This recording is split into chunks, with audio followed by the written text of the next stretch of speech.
The main focus of the conference is to engage in meaningful dialogue, which establishes the basis for mutual understanding and cooperation.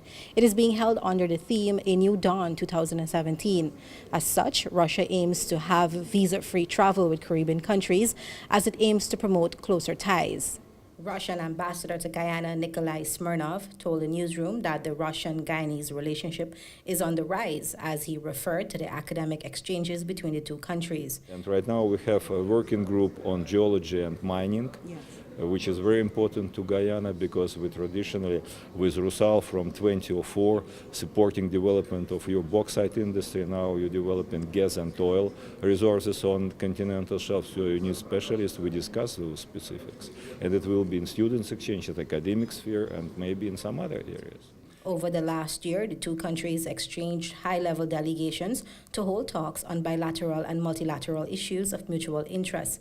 According to the ambassador, Russian investors continue to funnel resources and generate jobs in Guyana since the visa-free regime, which became effective in 2015. Meanwhile, Director of the Latin American Department of the Ministry of Foreign Affairs of the Russian Federation, Ambassador Alexander Shatichin, told the newsroom that the main objective of the conference is to promote closer relations between Russia, Latin America, and the Caribbean.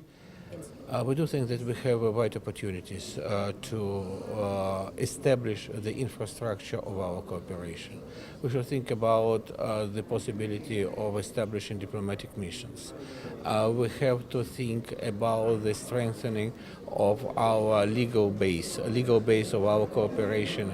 And speaking about it, I would like to mention, first of all, the signing of visa-free agreements, just to have the Caribbean and Latin America and the Caribbean as a whole as a visa-free zone for Russians to travel here, and to have Russia as a visa-free zone for traveling from the Caribbean and the Latin America as a whole.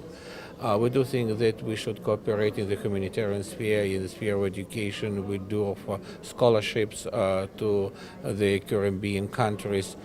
We can do it more if there is a request from the Caribbean states. Russia already offers training courses for personnel within the security sector in the region, and according to the ambassador, Russia is interested in cooperating more in the area of climate change and disaster relief operations, as he alluded to Hurricanes Irma and Maria, which devastated some Caribbean countries.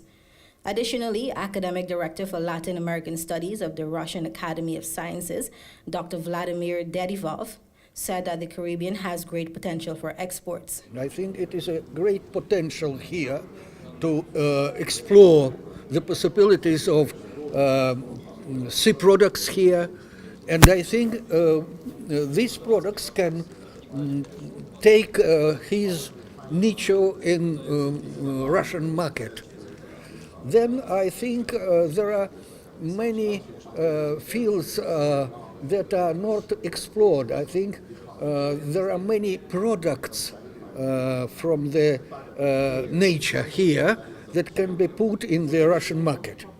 From the point of view for pharmaceutical industry, for example, for not only spices, but spices too, because I think the international trade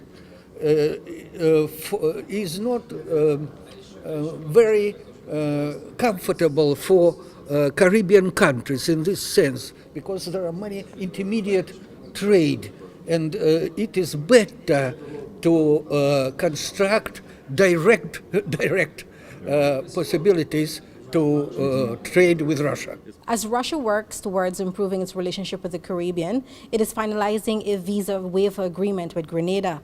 This is expected to come into force on December 24, 2017. Grenada has also become the first Caribbean country to establish an embassy in Russia. Reporting for the newsroom from the Radisson Hotel in Grenada, I am Fariza Hanif.